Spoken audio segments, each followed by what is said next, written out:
اغرب شغلانه ممكن تشوفوها في حياتكم موجوده هنا في لندن، وهي شغلانه واحده بس، ومرتبها بيوصل ل 25,000 جنيه في اليوم. هو مكان واحد بس اللي متاح. هوريكم الشغلانه دي دلوقتي وهتستغربوا قد ايه هي تافهه وصعبه وطويله. وده طبعا اللي ورايا ده اجتماع القمه علشان احنا قريبين من لندن زون. هي دي الشغلانه اللي بقول لكم عليها.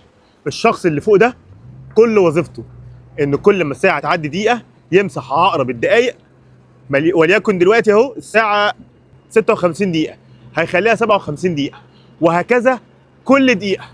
وبرده من الناحيه الثانيه بيعمل نفس الكلام، لما يخلص دي هيروح الناحيه الثانيه.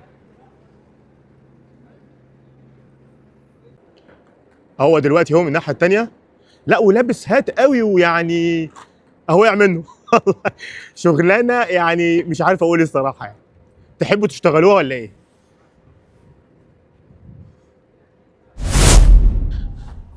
طبعا انا بهزر بنسبه كبيره، واللي عارف يقول لي ان ده هوليجرام، والشخص اللي جوه ده لا اما فيديو ريكوردد لا اما هوليجرام وعاملين حاجه عشان تبقى حلوه الناس تيجي تتفرج عليها. هقول لك. ودي تفاصيل اجتماع مجلس قياده الحيوانات.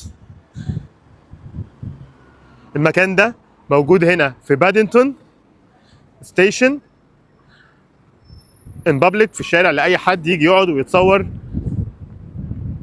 لندن. هقول لك